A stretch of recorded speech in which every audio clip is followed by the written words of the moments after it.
प्रिय विद्यार्थियों, नमस्कार। आप सभी का अभिनंदन। आज प्रेमचंद को पढ़ते हुए अनायास ही मुझे कार्ल मार्क्स याद आ रहे हैं। उन्होंने कहीं लिखा है, मैं जिससे सच्चा प्रेम करता हूं उसके अस्तित्व की अनिवार्यता महसूस करता हूं। कथा सम्राट मुंशी प्रेमचंद किसान मजदूर से सच्चा प्रेम करते थे और उनके अस्तित्व की अनिवार्यता महसूस करते थे। यही कारण है कि किसान मजदूर का इतना जीता जागता चित्र हमें वे दे सके। वस्तुतः भारतीय समाज की संरचना को, उसकी जटिलता को तथा उसके जीवनानुभवों को करीब से देखने, जानने और उस पर बार बार सोचने का प्रयास है प्रेमचंद का कथा साहित्य। आज के हमारे इस ई कंटेंट ई व्याख्यान क्लास में हम प्रेमचंद की बहुचर्चित कालजयी रचना कफन कहानी की संवेदना को आत्मसात करेंगे और प्रेमचंद के अभिप्रेत को जानने और समझने का प्रयत्न करेंगे। लेकिन पहले इससे संक्षेप में प्रेमचंद के रचनाकार व्यक्तित्व और उनके साहित्यिक महत्व को हम जान लेते हैं। प्रेमचंद का मूल नाम है धनपत राय श्रीवास्तव। नवाब राय के नाम से वे उर्दू में लिखते थे और मुंशी प्रेमचंद के नाम से प्रतिष्ठित हुए हैं। प्रेमचंद भारतीय स्वाधीनता आंदोलन के कथाकार हैं। उनकी रचनाशीलता का ऐतिहासिक संदर्भ स्वाधीनता आंदोलन रहा है। देशी विदेशी शोषण से जनता की मुक्ति मुख्य प्रयोजन रहा है। प्रेमचंद मूलतः उपन्यासकार, कहानीकार एवं विचारक रहे हैं। उपन्यास, कहानी, नाटक, समीक्षा, संस्मरण, निबंध आदि अनेक विधाओं में उन्होंने साहित्य सृजन किया है, किंतु प्रमुखतः कथाकार के रूप में उनका महत्व रहा है। गोदान जैसे कालजयी उपन्यास सहित उन्होंने 15 उपन्यासों की रचना की है। प्रेमचंद के हाथों हिंदी उपन्यासों की कर्मभूमि ही नहीं बदली, अपितु उसका कायाकल्प भी हुआ है। बड़े घर की बेटी, सौत, सज्जनता का दंड, पंच परमेश्वर, नमक का दारोगा, उपदेश, परीक्षा, कफन सहित 300 से अधिक कहानियां प्रेमचंद ने लिखी हैं, जो मानसरोवर भाग 1 से 8 तक में संकलित है। संग्राम, करबला, प्रेम की बेदी प्रेमचंद के नाटक हैं और कुछ विचार साहित्य का स्वरूप उनके निबंध संग्रह है। प्रेमचंद ने हिंदी समाचार पत्र जागरण एवं साहित्यिक पत्रिका हंस का संपादन किया है। मर्यादा एवं माधुरी का भी संपादन उन्होंने किया है। प्रेमचंद की वैचारिक यात्रा आदर्श से यथार्थ की ओर उन्मुख आदर्शोन्मुखी यथार्थवाद है। साहित्य में जनवादी यथार्थ परंपरा का सूत्रपात करने का श्रेय प्रेमचंद को ही प्राप्त है। यही कारण है कि बाल्जाक, तोल्स्टॉय एवं गोर्की जैसे महान विचारक के साथ उनकी तुलना की जाती है। साहित्य सम्मान व पदवी। प्रेमचंद को उपन्यास सम्राट कहा जाता है।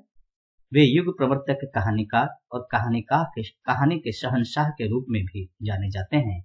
उन्हें कलम का सिपाही भी कहा जाता है।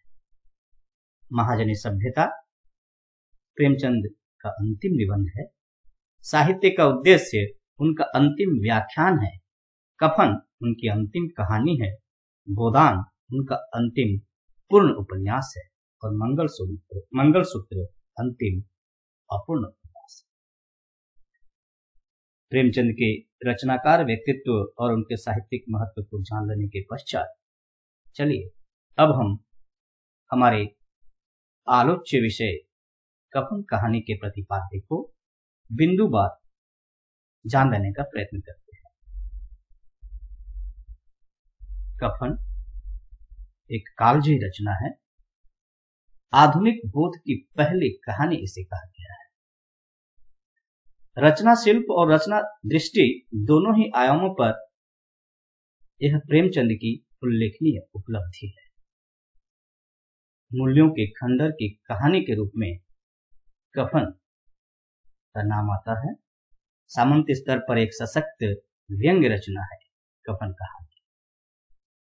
सामाजिक कुरीतियों तथा आर्थिक उत्पीड़न के विविध आयामों को संपूर्ण कलात्मकता के साथ यह कहानी अनावृत करती है। गरीबी व्यक्ति को किस स्तर तक संवेदन शून्य और जड़ बना सकती है, घीसू और माधव इसके ज्वलंत उदाहरण है। आर्थिक शोषण के विरुद्ध क्रांति का भाव भरना लेखक का उद्देश्य है। तो चलिए अब हम विस्तार से कफन कहानी के प्रतिपाद्य को समझने का प्रयत्न करते हैं और प्रेमचंद के अभिप्रेत को भी जानने का प्रयत्न करते हैं। बहुचर्चित कहानी कफन 1936 में लिखी गई प्रेमचंद की कालजयी रचना है। यह प्रेमचंद की ही नहीं, हिंदी की सर्वाधिक चर्चित कहानी। यह एक बहुस्तरीय कहानी है जिसमें घीसू और माधव की बेबसी, अमानवीयता और निकम्मेपन के बहाने सामंती औपनिवेशिक गठजोड़ के दौर की सामाजिक आर्थिक संरचना और उसके अमानवीय नृशंस रूप का पता मिलता है। बुधिया की मृत्यु कथा की केंद्रीय धुरी। कफन मृत व्यक्ति की जरूरत होती है। बुधिया की मौत घीसू और माधव को इस जरूरत का एहसास कराती है। इसके पहले जाड़े की हाड़ कंपा देने वाली रात, वातावरण पर छाया अंधकार, अलाप का बुझा होना, झोपड़े के भीतर बुधिया का प्रसव वेदना के चलते चीखना चिल्लाना, ये सारी बातें घीसू और माधव की निष्पंदता और निष्क्रियता तथा स्थिति के प्रति उनकी उदासीनता के साथ घुल मिलकर परिस्थिति की त्रासदी को और भी गहरा बना देती है। कहानी में प्रेमचंद ने पूरी शिद्दत के साथ व्यवस्था की विसंगतियों और विडंबनाओं को उधेड़ कर सामने रख दिया है। व्यवस्था की विसंगतियां किस तरह आदमी को अपने श्रम और अपने वजूद से काटकर उसे मानुष से अमानुष में बदल देती है, यह आदमी को आदमियत से कितना अधः पतित करती है, इसका प्रमाण घीसू और माधव का चरित्र है। प्रसव वेदना से व्याकुल बुधिया का अकेले ही छटपटा छटपटा कर दम तोड़ देना और जाड़े की रात में झोपड़े के बाहर बूझे अलाप के सामने घीसू और माधव का महज जवानी जमा खर्च करते हुए बैठे रहना, वह भी इस नाते कि उनमें से कोई अलाप के पास से हटा तो दूसरा अलाप की बूझी आग के नीचे की गर्म राख में भूनते हुए आलुओं को अकेले ही खा जाएगा, पाठक को गहरे जाकर बेचैन और विक्षुब्ध करती है और व्यवस्था की विसंगतियों के प्रति मन में तृष्णा उपजाती है। इस व्यवस्था को बदलना है, यह बदली जानी चाहिए। कहीं इस प्रकार की व्यंजना भी कहानी करती है। कहानी में यह भाव कहीं भी मुखर नहीं है, किंतु कहानी पूरी शक्ति से प्रेमचंद के इस व्यंग्य को, उनके अभिप्रेत को उजागर करती है। गोदान में प्रेमचंद ने ऐसा कहीं भी नहीं लिखा है कि शोषण को मिटा दो, लेकिन रचना को पढ़ते ही हम उस व्यवस्था के खिलाफ हो जाते हैं। कफन में घीसू और माधव का आक्रोश इसी कुव्यवस्था और वर्ग विषमता के मूलाधारों के संस्कारों पर चोट करती है। घीसू और माधव कामचोर है, निष्प्रिय है, बेहद अमानवीय, निष्ठुर, निकम्मे और मानवीय सद्गुणों से पूरी तरह रहित है। तो इसके लिए जिम्मेदार कौन है? निश्चय ही समाज संरचना की खामियां इसके लिए उत्तरदायी। प्रेमचंद कहानी के माध्यम से इस निकम्मे समाज व्यवस्था पर कटाक्ष करते हैं। व्यवस्था और उसकी विसंगतियों पर घिसू के माध्यम से प्रेमचंद जायज और सार्थक टिप्पणी करते हैं। कैसा बुरा रिवाज है जिसे जीते जी तन ढकने को चिथड़ा न मिले, उसे मरने पर नया कफन चाहिए। कहानी का यह बिंदु गहरी विडंबना का बिंदु है और यहां स्थिति पर व्यंग्य स्वयं लेखक का है। गोदान का स्मरण करें, वहां भी अंत में विडंबना का यही रूप है।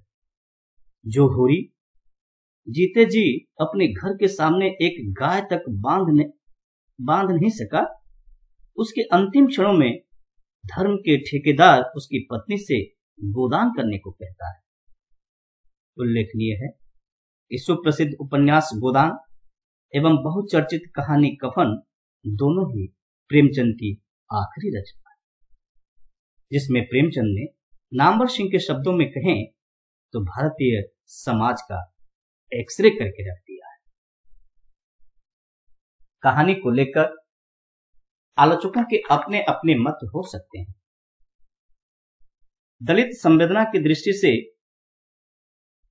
कहानी की एक अलग व्याख्या भी हो सकती है, किंतु इतना तो तय है कि कहानी सामाजिक कुरीतियों तथा आर्थिक उत्पीड़न के विविध आयामों को संपूर्ण कलात्मकता के साथ अनावृत करने में सफल रही।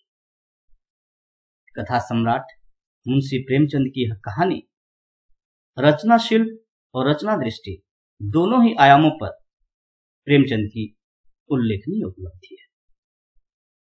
संवेदना को झकझोर देने वाली इस कहानी में प्रेमचंद ने समाज की उस व्यवस्था पर प्रहार किया है जिन्होंने घीसू और माधव जैसे संवेदन शून्य और अमानवीय पात्रों को जन्म दिया है। निश्चय ही यह कहानी प्रेमचंद की कहानी कला का शिखर है, जो अपनी यथार्थवादी जीवन दृष्टि से सामाजिक विडंबना की जटिल सच्चाई से हमारा साक्षात्कार कराती है। इसमें आर्थिक शोषण के विरुद्ध क्रांति का भाव भरना लेखक का उद्देश्य है।